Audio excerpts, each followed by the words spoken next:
everyone, Hileez Kitchen and Blogger আন এটা নতুন ৰেচিপি ভিডিঅ' লৈ মই আপোনালোক সকলোকে পুনৰবাৰ স্বাগতম জনাইছো।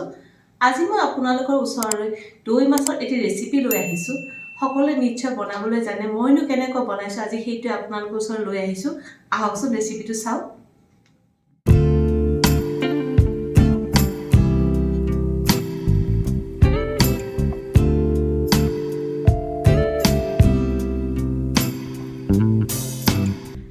ৰেচিপিটোৰ বাবে মই লৈছো 3 পিচ কচ মাছ, মাছত হালধি নিমখ সানি লৈছো।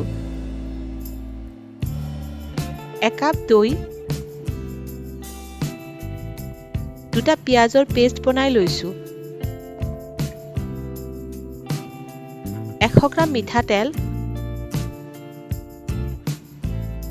আধা ইঞ্চি আদা এনেদৰে ৰুকি লৈছো, এচামুচ জিৰা গুৰি, এচামুচ ধনিয়া গুৰি,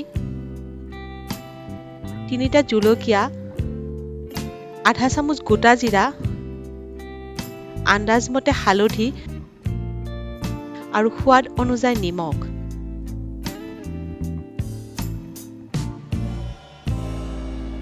প্ৰথমতে মই কেৰাহীত তেল গৰম হ'ব দিছো। তেল গৰম হলে মাছ কেইপিচ দিছো। কচ মাছৰ সলনি আপোনালোকে ৰৌ, বাহু, আৰি বা বৰালি মাছো ব্যৱহাৰ কৰিব পাৰে। মাছ কেইপিচ দুয়ো চাইড ৰঙচুৱা হোৱাকৈ মই ভাজি ল'ম। মাছখিনি বেছি টানকৈ ভাজিব নালাগে। মোৰ মাছ ভজা হৈ গৈছে। ইয়াক কাঢ়ি এতিয়া বেলেগে থৈ দিম।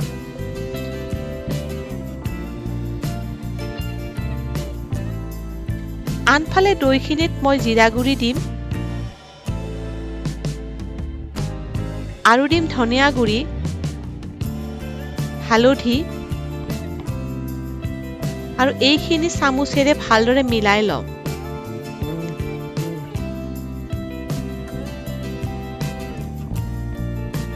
এয়া দৈৰ ঘোল মোৰ ৰেডি। এতিয়া কেৰাহীত মাছ ভাজতে ৰৈ যোৱা তেলত গোটা জিৰা দিম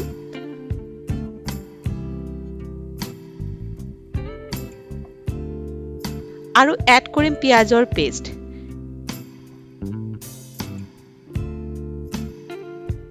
এইখিনি লৰাই 2-3 মিনিট মান মিডিয়াম ফ্লেমত ভাজি থাকিম।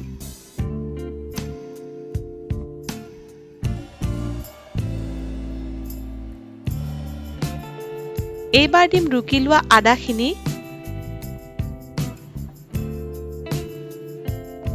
আকৌ লৰাই ইয়াক ভাজি থাকিম। মছলাখিনিৰ পৰা তেল নিগৰি অহালৈ ভাজিব লাগিব।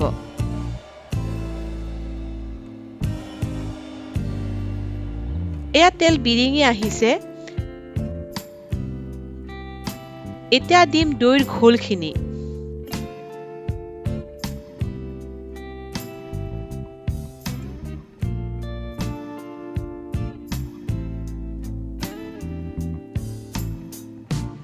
এইখিনি মই লৰাই অলপ পৰ সিজাই থাকিম।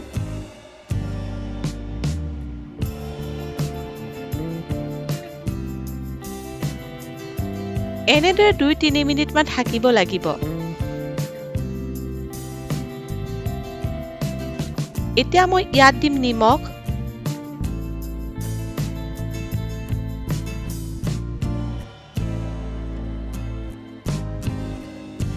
লগতে যোগ কৰিম প্ৰয়োজন অনুসৰি পানী।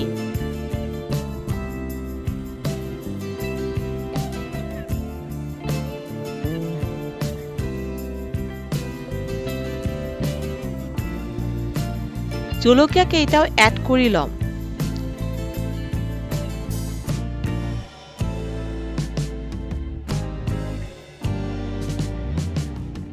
এইবাৰ আঞ্জাখন উতল আহিব দিম।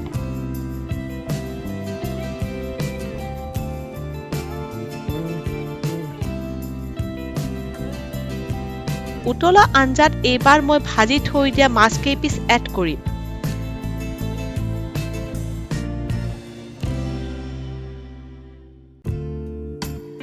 অলপ লৰাই মিক্স কৰি ঢাকনি লগাই দিম আৰু 5 মিনিটৰ বাবে মিডিয়াম ফ্লেমত থৈ দিম।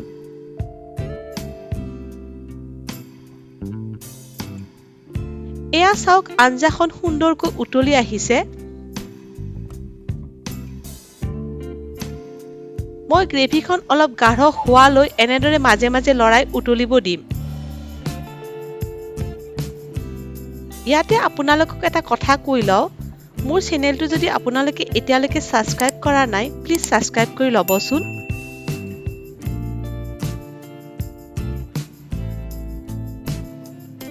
এয়া চাওক মোৰ সুস্বাদু দৈ মাছৰ আঞ্জা ৰেডি। ইয়াক গৰমে গৰমে ভাতৰ লগত পৰিৱেশন কৰিব পাৰে।